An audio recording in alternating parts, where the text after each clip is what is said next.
This is my presentation answering the question, in a context of globalization, is it possible to reconcile economic development and social justice? Because the terms are very broad, I've reduced them, I've interpreted them a little bit differently. So for social justice, I understand that as everyone having access to a decent minimum standard of living, and I call that a just society in my presentation. And for economic development, I understand it as economic productivity as measured by gross domestic product or similar measures to reflect how much value is produced by an economy and in official terms. For context, the economy has grown worldwide, and that can be seen in the measures of GDP over time. There's a graph here with the overall global GDP, which has increased from about 38 trillion all the way to, in 2017, 122 trillion.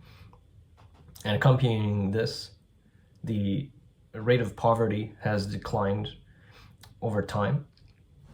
The Human Development Index over time as well has increased gently. And the Human Development Index is a measure of the education, life expectancy, and also income of people. But all of this wealth that has been created hasn't also resulted in a uniform increase in standard of living everywhere. So the pursuit of economic growth has been criticized for not being concerned with a lot of different forms of human suffering and human welfare. And this can be seen in some statistics about deprivation that continue to this day. For example, the United Nations released statistics in 2023 showing that almost 1 in 10 children were still engaged in child labor. And that's something that happens when families don't have enough income to sustain themselves, so their children have to go and get a job to work, and by doing that they don't go to school, and it reduces their long-term prospects.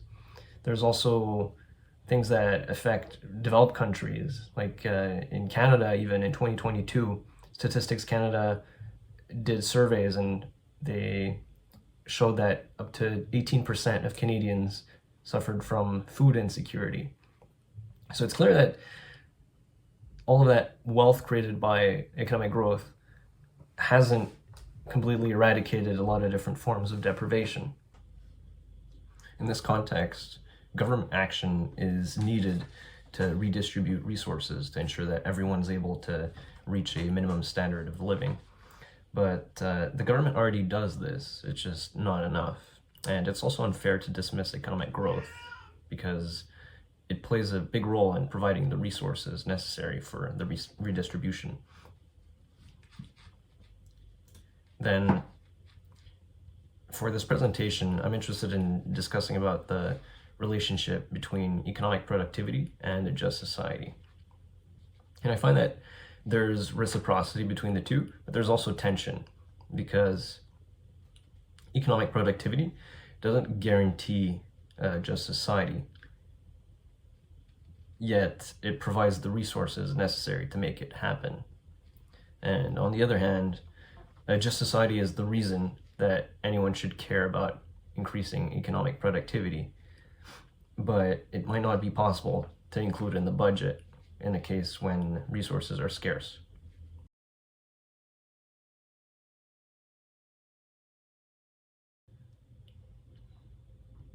So economic productivity has in the past been called a rising tide that would lift all boats, but as seen in the data previously, it hasn't been the case. A lot of boats have been left behind.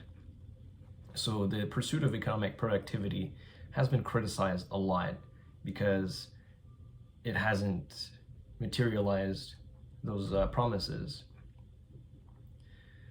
But economic growth is still very important, economic productivity, because more GDP, more economic activity means that the government has more resources available to tax.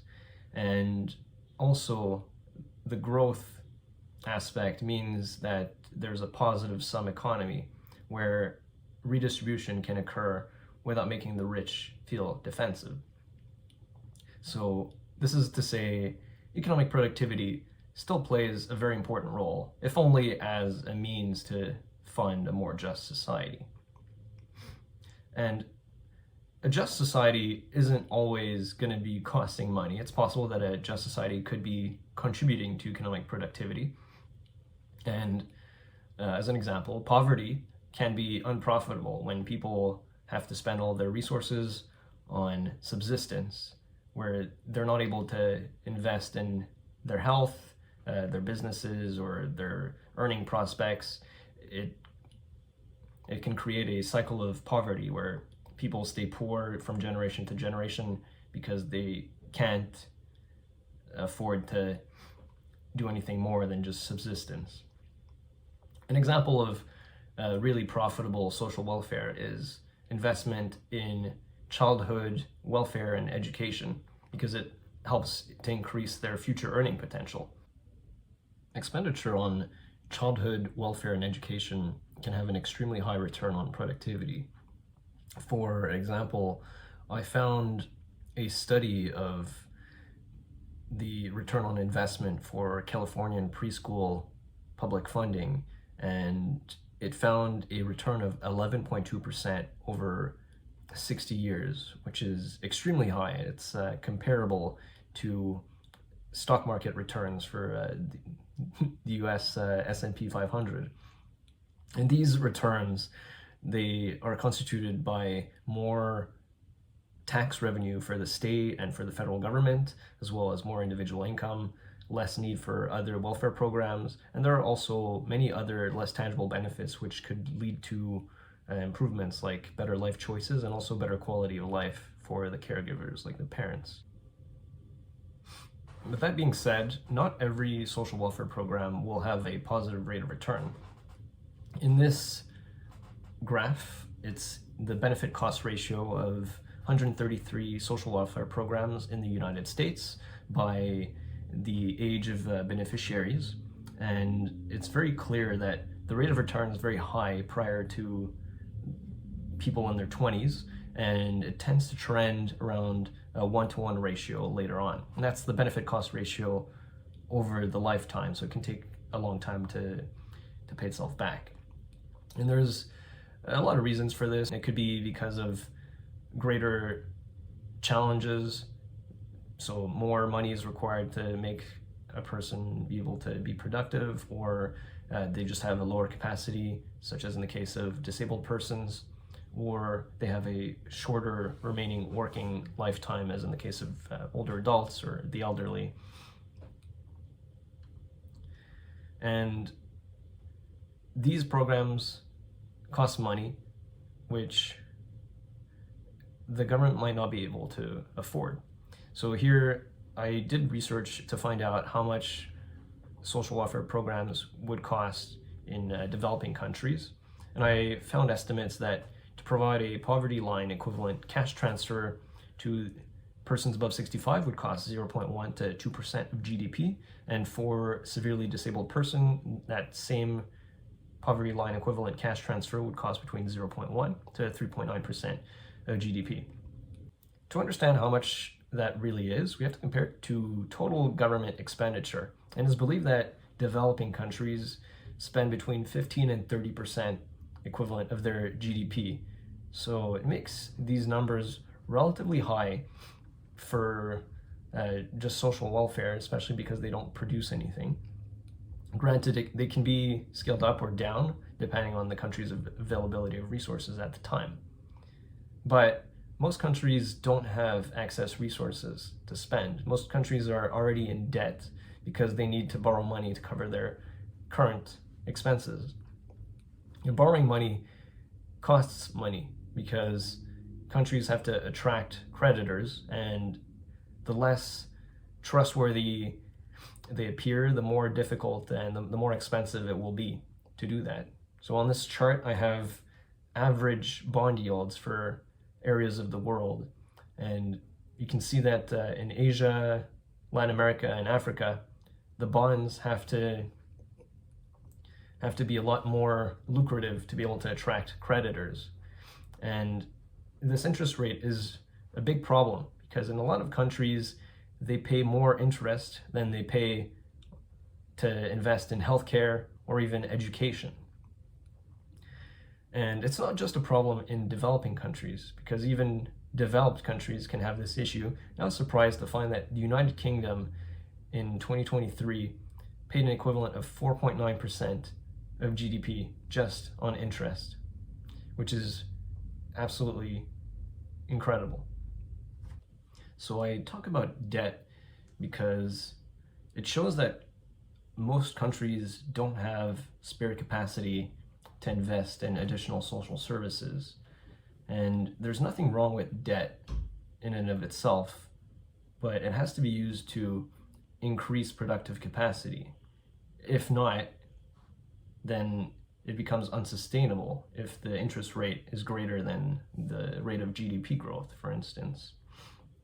So it really reinforces that most countries are in a position where they must increase their economic productivity, or on the other hand, they also might need to consider reducing spending, which creates tension with the idea of a just society. And that's because to create a just society, the government would need to increase spending on social programs to ensure that people have access to that decent minimum standard of living. And it might actually be possible to find an alternative solution. For example, the government doesn't use all of its funding productively. So as a solution, it would be possible to increase taxes or reallocate resources which aren't being used productively, like in defense. But it's much easier said than done, because we're then entering conflict with other interests in society, and it requires a lot of political will to carry that out. This brings me to the end of my presentation on the relationship between the pursuit of a just society and economic productivity. I've included a diagram on this slide of the pursuit of just society and economic productivity and how they relate to each other. In my presentation, I've talked about the importance of economic productivity for the funding of government programs, then also about how social well-being in a just society does or doesn't contribute to economic productivity. I've talked about the problem of budgetary limitations and how most governments have no extra funding to be able to afford other programs, and that to spend more, governments either need to choose to increase economic productivity, to reduce spending, or reallocate funds. And throughout my research, I've gained an appreciation for economic productivity because although we need more just societies, there's also a big imperative to maintain budgetary sustainability so that we can keep affording the programs in the future. And also, it might be possible to fund more just societies right now if we increase taxes and reallocate efficiently from other programs. But I don't think that it's a real possibility because those interests will defend themselves.